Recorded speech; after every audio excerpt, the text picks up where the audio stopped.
Do you enjoy beachcombing? Collecting treasures from the shoreline? Well, join me today as we use one of those very common treasures to make art for your home. But will someone please tell this guy to slow down because he's passing up all the good stuff? Now, let's dive in.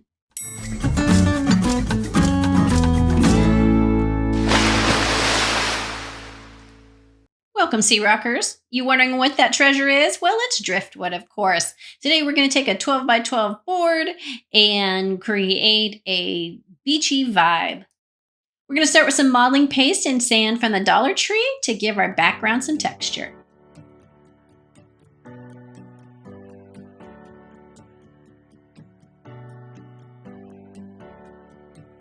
Yes, I'm playing with clay again because I think I'm having a love affair with this stuff. Anyway, this is DOS air dry clay, and I am going to roll this out and then cut out some little circles.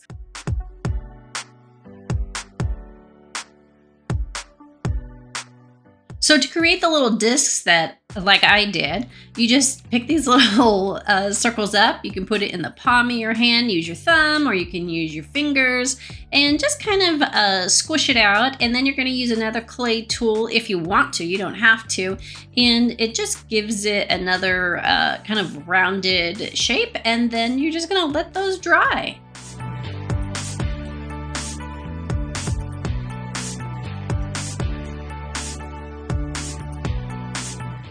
I ended up using like 3 different sizes. Here's a little small one, and they're so cute when they're all done.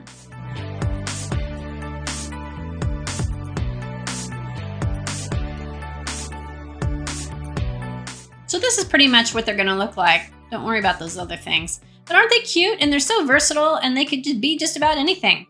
But first, they need to dry. So I'll see you in just a little bit. Now, while all those clay pieces are drying, I'm going to shift back to our background. I'm going to give it a coat or 2 or 3 or however many needs to be done of some paint. I'm just using white to keep with the white neutral vibe. Our background is dry, and now it's on to our centerpiece.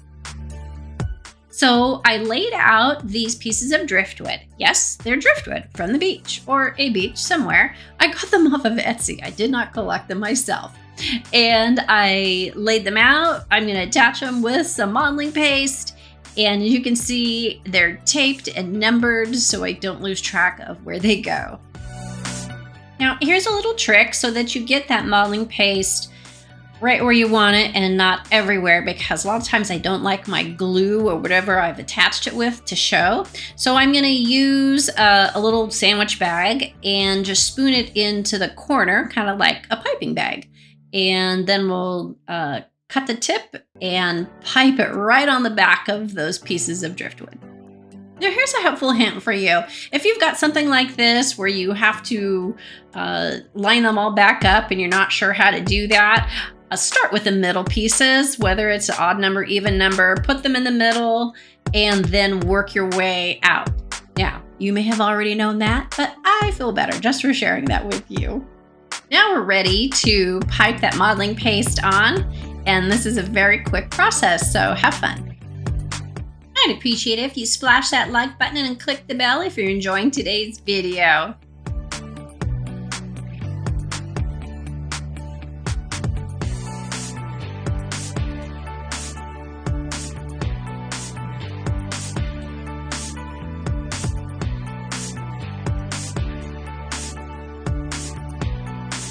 Now, while the driftwood is drying, we are ready to go back and give our attention to some of these pretty little clay piece abstract shells or discs or whatever you want to call them. Anyway, you can see I got a little carried away and I made a few extra. Now to glam this piece up, we're going to use a Deco Color gold marker. Find this at Walmart, and I absolutely love this color and how it goes on. Now, I did paint these white before I added the gold. I just forgot to say that part.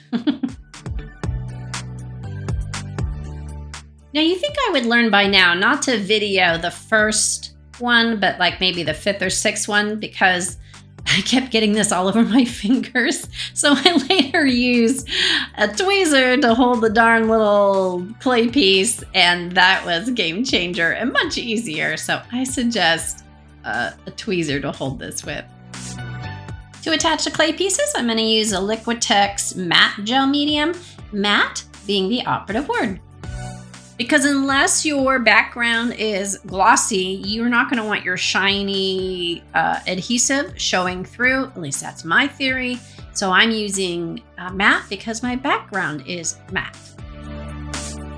Another helpful hint for you today, take a picture of your project if you have to disassemble it for whatever reason, and that way you have some reference as to where the heck and how the heck to put it all back together.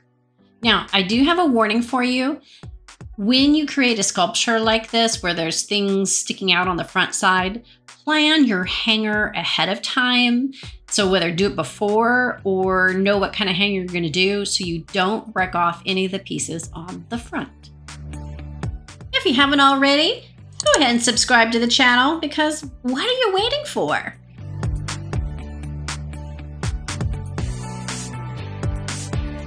Now you may have noticed I snuck in a few pieces that you didn't see me make. These are just some shell imprints and things that I made previously. I just decided to add them for interest and variety's sake.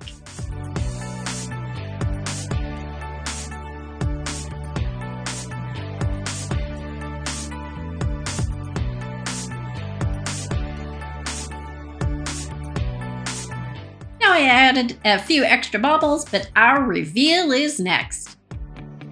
Oh, and look, I just love the simple organic nature of this and the way the sun hits it and creates shadows.